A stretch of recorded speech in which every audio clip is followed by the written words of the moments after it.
اللہ اللہ اللہ۔ آپ کو بتاؤں، نماز ایک لذت والا کام ہے، نماز ایک ذوق والا کام ہے۔ پتہ ہے بہت سارے لوگ بے چین کیوں ہیں؟ نماز وجود کی ضرورت ہے۔ جب لوگ نماز نہیں نہ پڑھتے، اللہ تعالیٰ نے وجود کے اندر روٹی کی خواہش رکھی ہے، پانی کی خواہش رکھی ہے، نیند کی خواہش رکھی ہے، تو جس کو رب نے پیدا کیا اس کے وجود میں عبادت کی جگہ بھی رکھی ہے۔ تو جب ہم سویرے اٹھ کے نماز نہیں نہ پڑھتے، اس کا مطلب یہ ہے کہ پھر ہمارا دن صحیح روشن نہیں ہوتا۔ اس بندے کا دن اصل روشن ہوتا ہے جو سویرے اٹھ کے پہلے نماز ادا کرتا ہے۔ ظہر کا وقت آیا پھر نماز پڑھے، عصر کا وقت آیا، اور میرے نبی پاک علیہ السلام نے فرمایا الصلاۃ عماد الدین، نماز دین کا ستون ہے۔ ستون کا مطلب ہوتا ہے کہ جس پر چھت کھڑی ہوتی ہے۔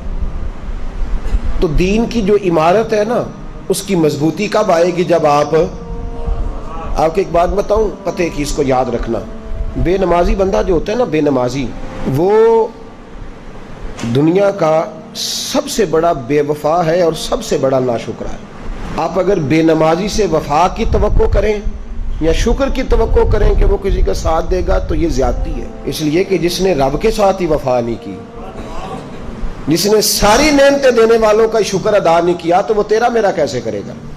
صحابہ کہا کرتے تھے کہ یا اللہ جنت میں بھی نماز کی توفیق دینا، وہاں بھی دل نہیں لگے گا۔ جس بندے نے نماز ہی نہیں پڑھی، باقی وہ کیوں ٹمکٹوئیاں مارتا ہے؟ اصل روٹی ہے، روٹی ایک بندہ کھاتا نہیں، وہ سلاد بھی کھایا جاتا ہے، پانی بھی پیے جاتا ہے، چٹنی بھی استعمال کرتا ہے، تو روٹی کھا نہیں رہا، تو اس کو کوئی بندہ بھی کھانا نہیں کہے گا، کہے گا اس نے تو بس ایسے ہی۔ تو نماز معراج کا تحفہ ہے، اور دیکھو یار اس کی عظمت کو سمجھو، یہ وہ تحفہ ہے جو اللہ نے بھیجا ہے، اور آج تک مومن سمجھ ہی نہیں سکا کہ تحفہ اللہ نے بھیجا کس کے؟ نبی پاک کے ہاتھ۔ یہ چھوٹی بات ہے؟ وہ جعلی پیر، وہ لفنگا جو لوگوں کو کہتا ہے کہ نماز کوئی نہیں، ہم دل کی پڑھتے ہیں، اس بے حیا کو یہ نہیں خبر کہ سب سے بڑی معرفت کا نام نماز ہے؟ اس لیے کہ یہ تو وہ والی معرفت ہے جو اللہ نے اپنے نبی کے ہاتھ بھیجی ہے۔ درجے سارے ملتے ہی نماز سے، مقام سارے کھلتے ہی نماز پہ ہیں۔ میرے رسول پاک نے فرمایا اللہ تعالیٰ نے کوہ طور پر نور کی ایک تجلی ڈالی جس سے حضرت موسیٰ بے ہوش ہوئے۔ فرمایا جب میرا امتی اللہ اکبر کہہ کے نماز کی نیت باندھتا ہے، رب کریم اس پر اس طرح کے نور کی 70 تجلیاں ظاہر فرماتا ہے۔ آپ یقین کریں جب اعلیٰ مقاصد کی بات ہوتی ہے تو میں ڈر جاتا ہوں۔ میں کہتا ہوں میں اس قوم سے کیا کہوں کہ جہاد کرنا ہے، افغانستان کے بچوں کو بچانا ہے جو ابھی تک نمازی نہیں ہو سکی، جس سے آج تک ہم نماز کی پابندی نہیں کرا سکے، وہ قوم دین کا بول بالا کرے گی؟ اب تو شرم آتی ہے کہتے ہوئے کہ نماز پڑھا کرو، شرم آتی ہے یہ لفظ ادا کرتے کہ ہماری ساری زندگیاں گزر گئیں، ہم ایک نماز نہیں پڑھوا سکے۔ ایک بات اور یاد رکھنا، جو مجھ سے زیادہ پیار کرنے والے لوگ ہیں، میرے قریب رہنے والے، اگر میں نے کسی سے نماز کا پوچھنا چھوڑ دیا ہے نا، تو اس کا مطلب یہ ہے کہ میں سخت اس شخص سے بیزار ہو گیا ہوں، اب میں پوچھتا ہی نہیں اس سے۔